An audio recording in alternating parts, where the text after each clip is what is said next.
Good morning students. आज हम इस chapter number 2 era of one party dominance, इस चैप्टर का लास्ट टॉपिक पढ़ने जा रहे हैं। विपक्षी पार्टियों का उद्भव। जैसा कि हमने पहले अध्ययन किया है, ऐसा नहीं था कि इस दौर में भारत में विपक्षी पार्टियां नहीं थी। जिस समय भारत में कांग्रेस पार्टी का प्रभुत्व चल रहा था, उस समय भारत में विपक्ष पार्टियां मौजूद थी। चुनाव परिणामों की चर्चा करते समय हमने कांग्रेस के अतिरिक्त अन्य पार्टियों के बारे में पढ़ा। बहुदलीय लोकतंत्र वाले अन्य कई देशों के मुकाबले में उस समय भी भारत में बहुविध और जीवंत विपक्षी पार्टियां मौजूद थी।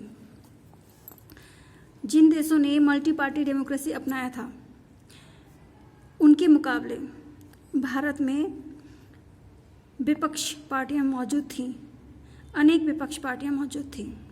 इंडिया ने मल्टी पार्टी डेमोक्रेटिक सिस्टम अपना रखा है, और जिस समय भारत कांग्रेस के प्रभुत्व के दौर से गुजर रहा था, उस समय भी भारत में बहुविध और जीवंत विपक्ष पार्टियां थीं। इसमें से कई पार्टियां 1952 के आम चुनाव से कहीं पहले बन चुकी थी। यानी कि कुछ पार्टियां कांग्रेस जितनी पुरानी तो नहीं थी, पर हाँ 1952 के आम चुनाव से पहले बन चुकी थी। इनमें से कुछ ने 60 और 70 के दशक में देश की राजनीति में बहुत अहम भूमिका निभाई। आज की तकरीबन सभी गैर कांग्रेसी पार्टियों की जड़ें 1950 के दशक की किसी न किसी विपक्षी पार्टी में खोजी जा सकती है। आज की तकरीबन सभी गैर कांग्रेसी पार्टियों की जड़ें, आज कांग्रेस को छोड़ के जितनी भी पॉलिटिकल पार्टी आपको इंडिया में मिलती हैं, उनकी शुरुआत 1950 में बने किसी न किसी पॉलिटिकल पार्टी से है। जैसे कि आज आपके सामने इंडिया में भारतीय जनता पार्टी है। ये पॉलिटिकल पार्टी जनसंघ से ही बनी है, यानी कि इसकी जड़ें हमें कहाँ मिलती है? जनसंघ में मिलती हैं। 1950 के दशक में इन तमाम विपक्षी पार्टियों को लोकसभा अथवा विधानसभा में वांछित प्रतिनिधित्व नहीं मिल पाया। 1950 में पहले इलेक्शन में, दूसरे इलेक्शन में और तीसरे इलेक्शन में, लोकसभा इलेक्शन हो या विधानसभा इलेक्शन हो, first, second, third, Lok Sabha election हो या असेंबली इलेक्शन हो, जो विपक्ष पार्टी है उन्हें प्रॉपर सीट नहीं मिल पाई। कांग्रेस को छोड़ के अगर हम देखते हैं तो कम्युनिस्ट पार्टी एक ऐसी पार्टी थी जिसे थोड़ी बहुत ज़्यादा सीटें मिली थी।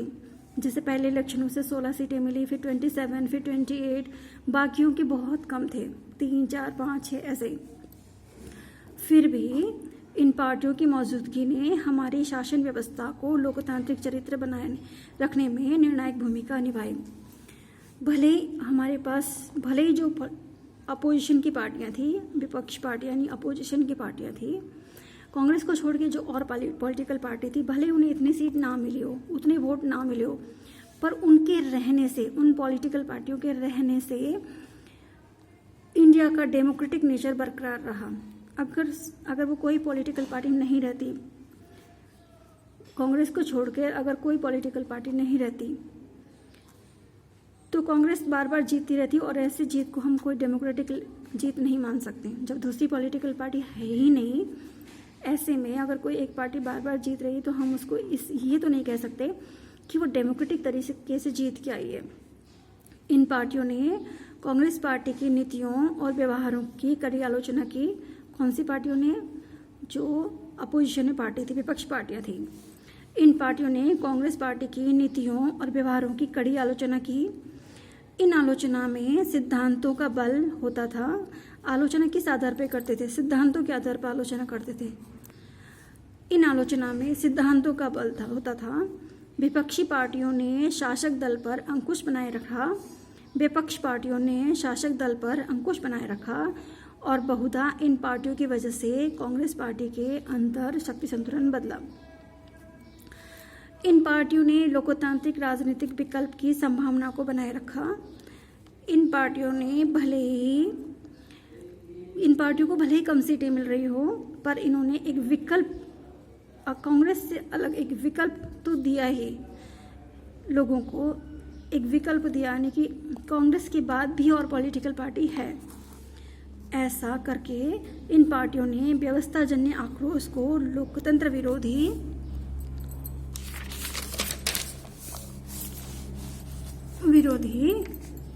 बनने से रोका।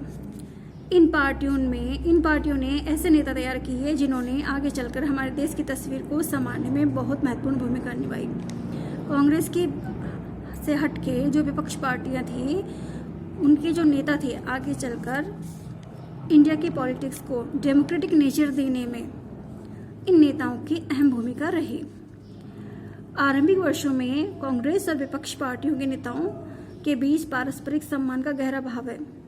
उस समय कांग्रेस के नेता और विपक्ष के नेता, भले इनके बीच में आइडियोलॉजिकल डिफरेंसेस हो, इनकी विचारधारा में अंतर हो, पॉलिटिकली एक दूसरे का विरोध कर रहे हों, विचारों को लेकर, देश के मुद्दों को लेकर इनके विचार ना मिलते हों, पर ये एक दूसरे के बीच इनके बीच गहरा सम्मान था, एक दूसरे का बहुत सम्मान करते थे। आरंभिक वर्षों में कांग्रेस और विपक्षी पार्टियों के नेताओं के बीच पारस्परिक सम्मान का गहरा भाव था। स्वतंत्रता की उद्घोषणा के बाद अंतरिम सरकार ने देश का शासन संभाला। भारत की आज़ादी के साथ ही भारत की सरकार को संभालने का काम अंतरिम गवर्नमेंट को दे दिया गया था। इसकी मंत्रिमंडल में डॉक्टर अंबेडकर थे और श्यामा प्रसाद मुखर्जी जैसे विपक्षी नेता भी सम्मिलित थे। हमारी अंतरिम गवर्नमेंट में श्यामा प्रसाद मुखर्जी थे, जिनको कश्मीर मुद्दे को लेकर, पाकिस्तान मुद्दे को लेकर कांग्रेस से बनती ही नहीं थी। और डॉक्टर अंबेडकर जी भी कांग्रेस और गांधी जी के खिलाफ ही रहते थे, कांग्रेस की नीतियों के खिलाफ रहते थे। उनका मानना था कि कांग्रेस उद्योगपतियों और बड़े व्यापारियों को और संपन्न वर्गों की तरफदारी करती है और उन्हीं के लिए काम करती है। कांग्रेस ने अपने प्रोग्राम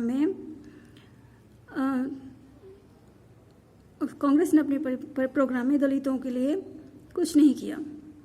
कांग्रेस के आलोचक थे डॉक्टर अंबेडकर जी, फिर भी भले विचारों को लेकर एक दूसरे के आलोचक थे, पर एक दूसरे का बहुत सम्मान करते थे। इसकी मंत्रिमंडल में डॉक्टर अंबेडकर और श्यामा प्रसाद मुखर्जी जैसे विपक्षी नेता भी सम्मिलित थे। जवाहरलाल नेहरू प्राय सोशलिस्ट पार्टी के प्रति अपने झुकाव का इजहार करते थे। जवाहरलाल नेहरू कांग्रेस पार्टी के अंदर थे, कांग्रेस पार्टी के नेता थे, आप सब जानते हैं, फिर भी इनका झुकाव सोशलिज्म की तरफ था, समाजवाद की तरफ था।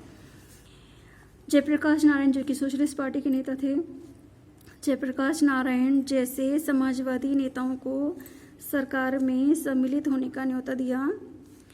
अपने राजनीतिक प्रतिद्वंदी से इस प्रकार का निजी संबंध और उसके प्रति सम्मान का भाव दलगत प्रतिस्पर्धा के तेज होने के बाद लगातार कम होता चला गया। जवाहरलाल नेहरू जी कांग्रेस पार्टी के हैं और जयप्रकाश नारायण सोशलिस्ट पार्टी के हैं। ये अलग पार्टी के हैं और ये अलग पार्टी के, फिर भी इनके बीच में इतना इनके एक दूसरे का सम्मान था कि जवाहरलाल नेहरू जी जयप्रकाश नारायण जी को पार्टी में सम्मिलित होने का न्योता दे रहे हैं। इस तरह का सम्मान आज के इंडियन पॉलिटिक्स में नहीं देखने को मिलता कि विपक्ष की पार्टी के नेता, एक पार्टी के नेता दूसरे पार्टी के नेता को इतना सम्मान दे रहे हो। इस प्रकार अपने देश में लोकतांत्रिक राजनीति का पहला दौर एकदम अनोखा था। इस प्रकार अपने देश में लोकतांत्रिक राजनीति का पहला दौर एकदम अनोखा था। राष्ट्रीय आंदोलन का चरित्र स्वाभाविक और विचारधारात्मक तौर पर कांग्रेस एक व्यापक संगठन के रूप में उभरी। सामाजिक और विचारधारात्मक तौर पर कांग्रेस एक व्यापक गठबंधन के रूप में उभरी। स्वतंत्रता के संघर्ष में कांग्रेस ने मुख्य भूमिका निभाई थी। इसी वजह से कांग्रेस को अन्य पार्टियों की अपेक्षा बढ़त प्राप्त थी। सत्ता पाने की लालसा रखने वाले प्रत्येक व्यक्ति और प्रत्येक हित समूह अपने भीतर समाहित करने की कांग्रेस की क्षमता जैसे जैसे घटी, वैसे वैसे दूसरे राजनीतिक पार्टियों को महत्व मिलना प्रारंभ हुआ। इस प्रकार कांग्रेस का प्रभुत्व देश की राजनीति में केवल एक दौर में रहा। इस पुस्तक के आगे भागों में इस देश की राजनीति के अन्य दौर की चर्चा पर केंद्रित करेंगे। तो बच्चों, ये चैप्टर ख़त्म हुआ। इस चैप्टर में हमने क्या पढ़ा? इस चैप्टर में हमने पढ़ा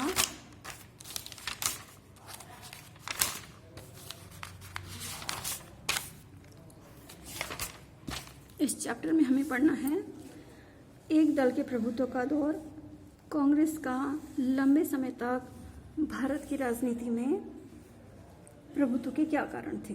विपक्षी पार्टियां वे थी जिन्होंने लोकतंत्र को कायम रखने में भूमिका निभाई, पर कांग्रेस का प्रभुत्व लंबे समय तक रहने की वजह यही है कि स्वतंत्रता की विरासत से प्राप्त थी। इसका जनाधार पूरे भारत में था। भारत के लोकप्रिय नेता इसी के अंदर सम्मिलित थे। ये एक अम्ब्रेला पार्टी या रेनबो पार्टी थी जिसमें विचारधाराओं का एक तरह से गठबंधन था। लगभग सभी विचारधारा के नेता इसके अंदर सम्मिलित थे। अपने अपने गुटों के अंदर रहते हुए इसके अंदर सम्मिलित थे। किसी और विपक्ष पॉलिटिकल पार्टी के पास से बहुत पुरानी पार्टी थी ये, और विपक्ष के पास कोई ऐसा नीति या कोई नई तरह की नीति नहीं थी जो कांग्रेस के से अलग हो। ये कई कारण हैं जिसकी वजह से इंडियन पॉलिटिक्स में लंबे समय तक कांग्रेस का ही प्रभुत्व रहा। तो बेटा, आज हमने सेकंड चैप्टर पढ़ लिया है complete. Thank you so much.